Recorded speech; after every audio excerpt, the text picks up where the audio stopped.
गृह मंत्री अमित शाह को पटना आना पड़ा। क्या कोई पेंच फंसा हुआ था? नीतीश को भूलना बड़ा मुश्किल है और कभी प्रधानमंत्री के कंधे पर हाथ रख के भी झकझोर दिया। हृदय से अभिनंदन।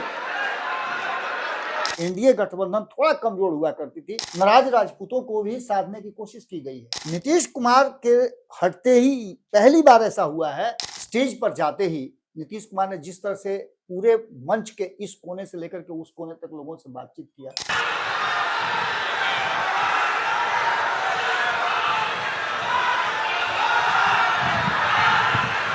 नोरमा ग्रुप, जो सोचता है वो करता है। आपके अपने सपनों का आशियाना। नमस्कार, स्वागत है आपका स्पेशल स्टोरी में। मैं रितेश और आप देख रहे हैं भारत लाइव। आज मंत्रिमंडल का विस्तार हुआ है और हम बाबा जी से जानना चाहेंगे कि अंदरूनी बातें क्या हुई, जिन लोगों को मंत्री पद मिला है उनको उनके बारे में हम जानना चाहेंगे। तो अब हम बाबा जी से जानते हैं। बाबा जी क्या बोलेंगे आप? देखिए रितेश, आप लोग तो पिछले कई दिनों से लगातार जी मंत्रिमंडल के विस्तार पर जी फोकस किए हुए हैं, जी लोगों जी से जी बातचीत कर रहे हैं। यहाँ तक कि आपको तो मैंने यहाँ तक देखा कि आप जी निशांत के साथ यात्रा में भी गए थे। जी जी वहाँ भी बहुत सारी बातें हुई। मैंने आपका एक एपिसोड देखा है, खबर मैंने देखा है, जिस खबर में आपने पूरा विस्तृत जानकारी दिया था। उसके बाद लोगों से भी आपने बातचीत किया था। जी आज जो मंत्रिमंडल का विस्तार हुआ है, उस विस्तार में बहुत सारी ऐसी चीजें हैं जो साफ साफ नजर है। मैंने एक खबर किया है जिसमें मैंने कहा था कि आखिर ऐसी जरूरत क्या पड़ी कि एक दिन पहले ही गृह मंत्री अमित शाह को पटना आना पड़ा। क्या कोई पेंच फंसा हुआ था? निश्चित रूप से जो मंत्रिमंडल का लिस्ट आप देखे होंगे उसमें आपको अंदाजा लग गया होगा कि किस तरह से कैलकुलेशन बैठा करके इस मंत्रिमंडल का गठन किया गया है। और इस मंत्रिमंडल पर मंत्री के नेता भले ही सम्राट चौधरी हो, लेकिन पूरी तरह से बिहार की सरकार की चाबी जो है वो नीतीश कुमार के हाथ में है। मैं दो बातों से शुरुआत करूंगा। मैंने कुछ लाइनें लिखी हैं, आप जब रिसर्च कर रहे थे तो, कि मैं झुकूंगा नहीं, ये ऐलान जरूरी तो नहीं। मैं झुकूंगा नहीं, ये ऐलान तो जरूरी नहीं। मेरी खामोशी काफी है, बयान जरूरी तो नहीं। मेरी खामोशी काफी है, बयान जरूरी तो नहीं। तू मुझे कम समझता है, ये तेरा कसूर है।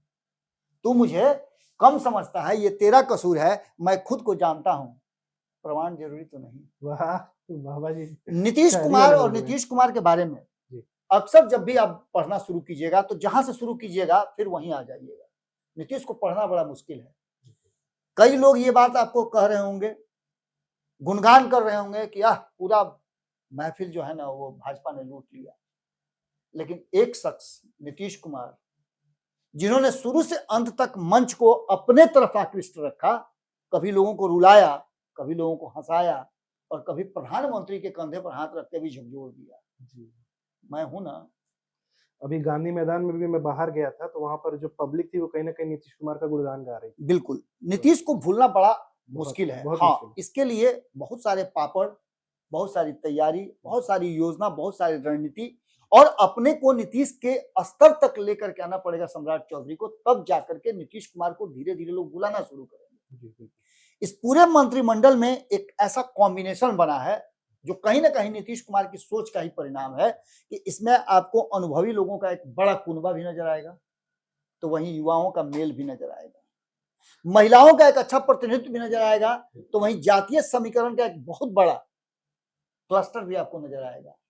क्षेत्र की बात करें तो हर क्षेत्र को इसमें समाहित करने की कोशिश की गई है, खास करके उन क्षेत्रों को जहां एनडीए गठबंधन थोड़ा कमजोर हुआ करती थी उसको भी समाहित करने की कोशिश किया गया है। नाराज हुए ब्राह्मण, नाराज भूमिहार, नाराज राजपूतों को भी साधने की कोशिश की गई है। और जो लोग बहुत ज्यादा एग्रेसिव राजनीति करना चाहते थे, कहते थे कि हम मंत्रिमंडल में क्यों शामिल नहीं होंगे, उन लोगों को आईना भी दिखाया गया है। बेशक बेशक। आपको एक बड़ी बात मैं बता रहा हूं कि अक्सर आप शीशे के पीछे पारा लगाते हैं तो चेहरा दिखता है। जब शीशे के सामने आप पारा लगाते हैं तो चेहरा दिखता है, और किसी को शीशा दिखा दीजिए तो उसका पारा चढ़ जाता है। पारा चढ़ जाता है, सही बात है। सिंपल सी बात है कि ये आईना जो है नीतीश कुमार ने पॉलिटिशियंस को दिखाया है। अपने हिसाब से 20 साल तक बिहार की राजनीति को उन्होंने चलाया है। इसीलिए मैं बार बार कह रहा हूं कि अभी भी चाबी जो है वो नीतीश कुमार के पास है। कहा यह जा रहा था कि नीतीश कुमार के मंत्रिमंडल में जिस तरह की बातें हुआ करती थी वो कभी फुल नहीं होती थी, कभी ओवरलोडेड नहीं होती थी। 36 के 36 मंत्री नहीं बनते थे। नीतीश कुमार के हटते ही पहली बार ऐसा हुआ है कि सभी सीटें फुल कर दी गई है। लेकिन यानी कि संभावनाएं जो हैं वो कहीं भी अब नहीं बनती है कि मंत्रिमंडल विस्तार में किसी और को शामिल किया जाए। यानी कि लोडेड मंत्रिमंडल बनाने के पीछे का कारण है कि नीतीश कुमार के हाथ में कमान रहे। और जो मंत्रिमंडल का लिस्ट देखिएगा उसको देख करके आपको सब कुछ समझ में आ जाएगा। कोई क्वेश्चन पूछ रहे थे आप? नहीं, मैं वही क्वेश्चन पूछ रहा था जिसका आपने उत्तर भी दे दिया कि कहीं ना कहीं जो मंत्रिमंडल है वो थोड़ा ओवरलोडेड लग रहा है। इसका बिल्कुल जवाब आपने दे दिया। बिल्कुल उसका गणित कुछ थोड़ा सा- ओवरलोडेड मंत्रिमंडल का गणित मैं बताता हूँ। इसमें देखिए जातीय समीकरण साधने के लिए इसमें जिस तरह से समग्र मंत्रिमंडल को जोड़ने की कोशिश की गई है, इसमें सोशल इंजीनियरिंग का बहुत बड़ा योगदान है और नीतीश कुमार सोशल इंजीनियरिंग के मास्टर माने जाते हैं। नीतीश कुमार के स्टेज पर जाते ही नीतीश कुमार ने जिस तरह से पूरे मंच के इस कोने से लेकर के उस कोने तक लोगों से बातचीत किया, नीतीश कुमार ने जिस तरह से नए मंत्री बनने वाले लोग जो खड़े थे, जो जहां बैठने की उनकी व्यवस्था थी, वहां जाकर के उन लोगों से मुलाकात किया, ये सब कुछ अजूबा नहीं लग रहा था। ये सब कुछ ऐसा लग रहा था कि नीतीश कुमार ही अभी भी संचालित कर रहे हैं सब कुछ और ये सब लोग नीतीश कुमार के प्रति ही उत्तरदायी हैं। बहुत समय लगेगा लोगों को भुलाने में। आपकी भी मैंने देखा है कई लोगों से जब आप पूछ रहे थे, चाहे वो निशांत की यात्रा की बात कर लें या मंत्रिमंडल विस्तार के समय की बात कर लें, और भी हमारे पास कई तस्वीरें आई हैं, उसमें लोगों के मन में एक भरोसा है कि जब तक नीतीश हैं तब तक इस सरकार को इधर से उधर नहीं करने देंगे। सम्राट चौधरी के हाथ में भी जब पावर आया है, जब से वो मुख्यमंत्री की कुर्सी पर बैठे हैं, तब से सम्राट चौधरी ने भी नीतीश कुमार के नक्शे कदम पर चलने का पूरा प्लान बनाया है। उन्होंने अब तक जिस तरह से 15-17 दिनों में अपने आप को बनाया है, ढाला है, और जिस तरह से उनका अपीयरेंस रहा है, वो साफ साफ दिखाई दे रहा है कि नीतीश के ही रास्ते पर चलने की वो तैयारी कर रहे हैं। मंत्रिमंडल का लिस्ट तो अब पूरी तरह से क्लियर हो गया। ये मंत्री बन गए। विभागों के बंटवारे की बात आप कर रहे थे, तो विभागों के बंटवारे में आप देखिएगा कि इसमें भी नीतीश कुमार की एक अलग छाप होगी और जनता दल यूनाइटेड को कुछ अलग मिलेगा। मैंने जो बात कही थी कि 50-50 का फॉर्मूला तय होगा, वो 50-50 का फॉर्मूला आपको अब नजर आने लगा होगा, क्योंकि 13 आज शपथ लिए हैं, 2 पहले से थे, 15 हो गए, 15 फिर 15 उधर हो गए, 15-15 30 हो गए, 30 का, ठीक है ना। ये पूरा का पूरा जो कुनबा है उसको फुल पैकअप कर लिया गया है। 32 लोगों ने आज शपथ लिया है, 3 लोग पहले ले चुके थे। अब ऐसी स्थिति में आप समझिएगा कि जिन लोगों को इसमें शामिल किया गया है, इसमें से कुछ लोगों को मौका कम मिला था। जैसे आपको पता होगा कि संजय टाइगर, इनको मौका नहीं मिला था, छोटा सा कार्यकाल इनका मंत्रिमंडल का रहा था, लेकिन काम बहुत अच्छा कर रहे थे। जो उनको 3-4 महीना समय मिला उसी में उन्होंने अपने आप को, प्रमोद चंद्रवंशी, वो 2-3 महीने में अपने आप को प्रूफ किए। इसके अलावा श्रेयसी सिंह अपने आप को 2 महीने में, 3 महीने में प्रूफ की। अरुण शंकर प्रसाद, वो भी प्रूफ किए। बाकी कई लोगों को नया जोड़ा गया है। इंजीनियर शैलेंद्र को नया जोड़ा गया है, नंदकिशोर राम को जोड़ा गया है और रामचंद्र प्रसाद को जोड़ा गया है। इसमें से कई लोग हैं जो जमीन से उठ करके आए हैं, आरएसएस के कैडर रहे हैं, जिनकी माली हालत और घर की स्थिति बहुत बड़े घर से नहीं आते हैं। जिस शख्स की चर्चा चल रही थी विजय सिन्हा की, उनको भी खुद प्रधानमंत्री ने बुला करके अपने किया। और जो तस्वीरें आपने देखी होगी, नीतीश कुमार ने जब ऐसे कंधे पर हाथ रखा नरेंद्र मोदी के और उनको जब हिला डुला के देखा, तो उनका इसमें भी एक संदेश था कि मुझको तो हिला नहीं पाया आप, मैंने आपको हिला दिया। अंदर की बात। अब इसके बाद ये तो मैंने आपको बताया कि भारतीय जनता पार्टी ने एक बनाने की कोशिश की है पैरेलल, इसमें से मंगल पांडे को हटाना, ये भी एक चौंकाने वाली परिस्थिति जरूर है। मैंने कहा था कि चौंकाने वाला मंत्रिमंडल होगा। रात भर डिस्कस होने के बाद मिथिलेश तिवारी का इसमें शामिल होना, यानी कि जो गुटबाजी थी उसे भी समाप्त करने की कोशिश की गई है। मैं ये नहीं कह रहा हूं कि मिथिलेश तिवारी किसी गुट के सदस्य हैं, लेकिन जो भीतर ही भीतर भारतीय जनता पार्टी के अंदर भी चल रहा था, उसको भी पाटने की कोशिश की गई है। और आरएसएस के कैडर से लेकर के भारतीय जनता पार्टी के समर्पित लोगों को भी इसमें शामिल किया गया है। नीतीश मिश्रा का फिर से आना, ये भी एक नई कहानी को जन्म देता है। सवर्णों को अच्छा खासा प्रतिनिधित्व इसमें मिला है और इसके साथ ईबीसी का भी विशेष ध्यान दिया गया है। क्षत्रिय समाज से देखिए यहाँ आप सिंपल सी बात समझ लीजिए कि 2 ब्राह्मण इसमें हैं, भूमिहार भी इसमें आपको मिलेंगे, इसके बाद इसमें क्षत्रिय भी मिलेंगे, क्षत्रिय 2 इसमें शामिल किए गए हैं, 2 ब्राह्मणों को शामिल किया गया है।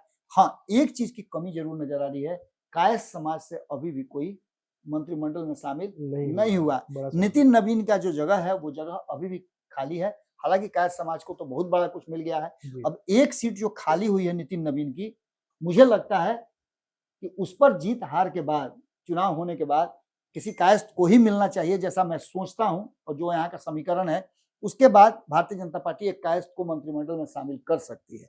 आते हैं हम जनता दल यूनाइटेड, क्योंकि एलजेपीआर में चिराग पासवान का स्मार्ट डिसीजन है। उन्होंने जो लोग कंटिन्यू कर रहे थे, मात्र उनको 3 ही महीना समय मिला था और 3 महीने में उन्होंने बेहतर काम किया था। संजय पासवान से मेरी सीधी मुलाकात हुई थी।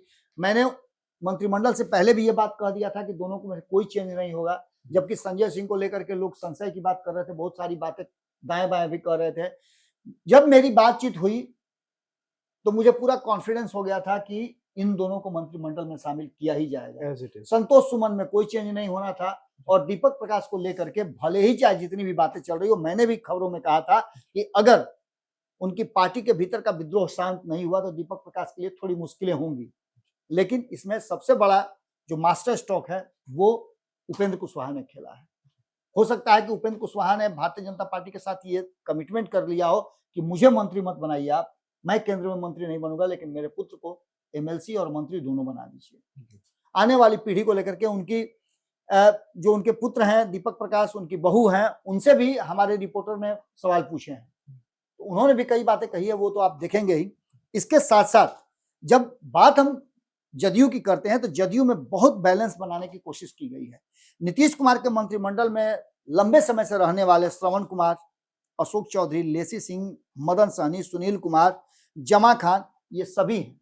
शीला मंडल को बीच में ड्रॉप किया गया था, लेकिन उनके काम को देखते हुए उन्हें पुनः मंत्रिमंडल का हिस्सा बनाया गया है। जातीय समीकरण में भी वो फिट बैठती हैं, महिला है उसका भी एक उनको फायदा मिला है। और ऐसी स्थिति में कई नाम नए जुड़े हैं। रत्नेश सदा की वापसी मुझे थोड़ा चौंका रही है, क्योंकि इसके जगह पर कोई और भी दलित आ सकता था, लेकिन रत्नेश सदा का आना निश्चित रूप से चौंका रहा है। क्योंकि रत्नेश सदा, हाँ एक बात जरूर है कि रत्नेश सदा चूंकि उस बिरादरी से आते हैं, उस जाति से आते हैं जो कहीं ना कहीं जीतन राम मांझी के एनडीए छोड़ने के बाद, नीतीश कुमार के मंत्रिमंडल को छोड़ने के बाद जब उनसे बातचीत हुई थी तो वो नीतीश कुमार को लेकर के थोड़ा एग्रेसिव राजनीति कर रहे थे, और उसी समय रत्नेश सदा की एंट्री हुई। हो सकता है कि वो जो उन्होंने उस समय एंट्री किया था उसी को कंटिन्यू करते हुए माझी समाज से एक व्यक्ति को रखना चाहते हो, जो विकल्प के रूप में हो संतोष सुमन के और जीतन राम मांझी के, ये बातें हो सकती हैं। भगवान सिंह कुशवाहा, इनके नाम की चर्चा लंबे समय से चल रही थी। मेरे साथ बातचीत के बाद भी ये बात मैं कंफर्म था, हालांकि इसमें और 3 नाम चल रहे थे।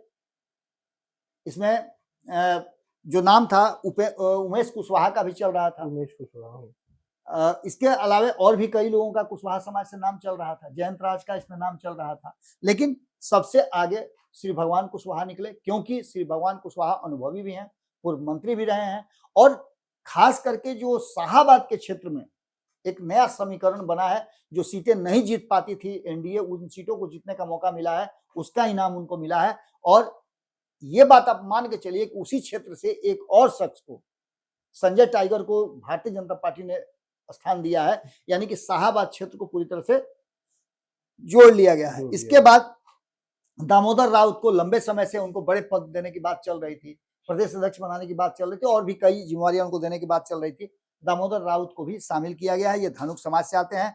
बुलो मंडल जो राष्ट्रीय जनता दल से होकर के इधर आए हैं, उनको भी इस बार विधानसभा के चुनाव लड़ाया गया था, जीत करके आए हैं, और इनके लिए भी नाम चल रहा था। श्वेता गुप्ता डॉक्टर हैं, चेतन आनंद की जगह पर इनको चुनाव लड़ाया गया था, और चेतन आनंद के पिता आनंद मोहन पूरा कॉन्फिडेंट थे कि उनके बेटा को इस बार मंत्री बनाया जाएगा। आपको मालूम होगा कि ये भी बातें चल रही थी कि टीम निशान तैयार करने के लिए 5-6 लोगों का नाम चल रहा है, लेकिन उन लोगों के अनुभव में थोड़ी कमी जरूर रह गई है, या फिर अभी उन पर भरोसा नीतीश कुमार को नहीं है। नीतीश कुमार को भरोसा निशांत के साथ, निशांत की एंट्री कहीं ना कहीं निश्चित रूप से एक जदयू को बूस्टर डोज देने जैसा है। जी निशांत के आने के बाद सभी लोगों में एक नया स्पार्क आ गया है, जी क्योंकि निशांत मंत्रिमंडल में जब शामिल होंगे तो उनके पीछे पीछे चल करके एक बार फिर से लौकुश समीकरण को जोड़ा जा सकता है जी और बिल्कुल नीतीश कुमार के वोट बैंक को बना के रखा जा बना के सकता है। रखिए। यानी सीधी तौर पे आप जब